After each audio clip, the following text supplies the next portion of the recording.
Pak Makmur adalah penyintas skizofrenia. Dengan menjalani serangkaian perawatan serta pemberdayaan, kini ia dapat kembali produktif dengan berjualan bubur keliling. Bisa ceritain nggak Bu, produk yang Bapak bikin bubur kan yang dari pagi? Iya, jualannya? iya. Kalau itu ya bangun kadang jam 3, kadang setengah 4 gitu mulai bikin ya. Nanti ya 1 jam udah mendidih airnya, baru mulai diaduk gitu. Terus ya dia bikin sampai itu lembut. Kalau bangsa itu tambah ininya kan udah bikin dari sore. Ada sambal, ada goreng kerupuk, ayam gitu kan udah bikinnya dari sore. Gitu. Jadi pagi cuma nyiapin itu bikin buburnya aja. Kalau mulai jualan keluar dari rumah biasanya 5:30. Iya. Sampai jam? Kurang lebih jam 10 lah gitu. Seperti apa bentuk dukungan Moyo yang Ibu berikan untuk Bapak? Ya saya ya harus sabar mendukung dia gitu biar supaya dia semangat usaha. Kalau saya nggak muluk-muluk minta ini itu, yang penting dia mau usaha, jadi tekun gitu. Jadi biar nggak ada pikiran-pikiran yang lain gitu. Yang penting sehat, punya kegiatan gitu. Kak Dini memiliki gangguan jiwa karena faktor genetik. Dengan mengkonsumsi obat secara rutin, kini ia dapat kembali produktif dengan membuat telur asin. Oh iya, nama saya Konisa, ibu dari Dini Anggreni Puspita. Bagaimana nih ceritanya awal Mbak Dini bisa kembali produktif? Oh ya, dari kecil kan memang dia ke sekolah ya, sekolah di SLB Sukapura dari ya SD, SMP, SMA, LB. Setelah itu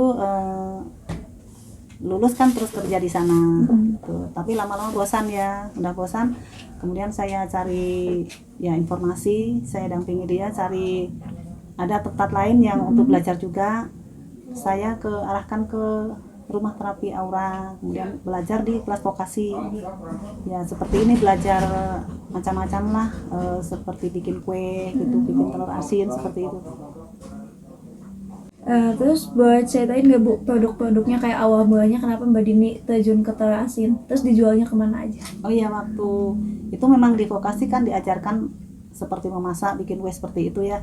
Terus bikin telur asin. Nah saya pikir kalau telur asin ini lebih aman buat dia karena kan motoriknya gitu ya belum begitu halus. Kalau seperti menggoreng khawatirnya kena panas gitu. Nah ini lebih aman saya pikir gitu. Jadi kita udah belajar diajarkan kemana ini kita kalau sudah jadi telur asinnya dijual kemana.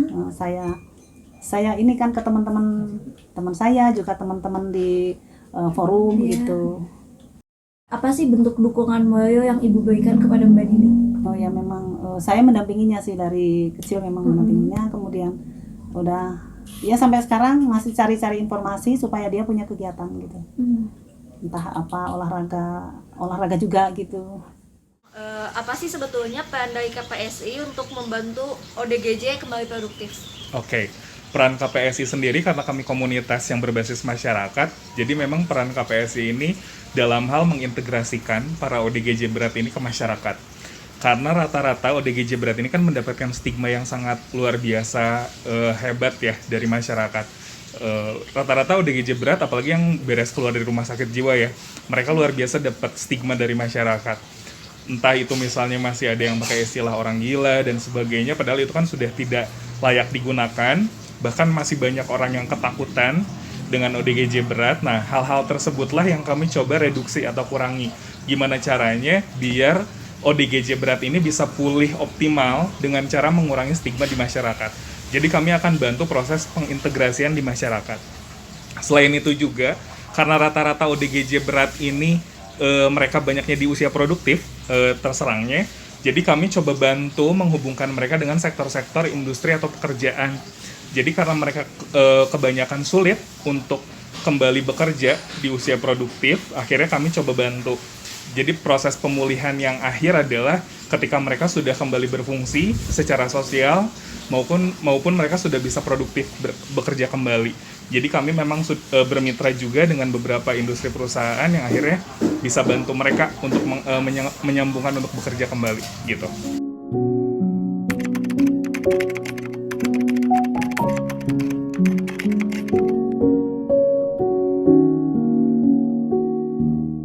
Seringkali pasien penderita gangguan jiwa mendapatkan stigma buruk dari masyarakat.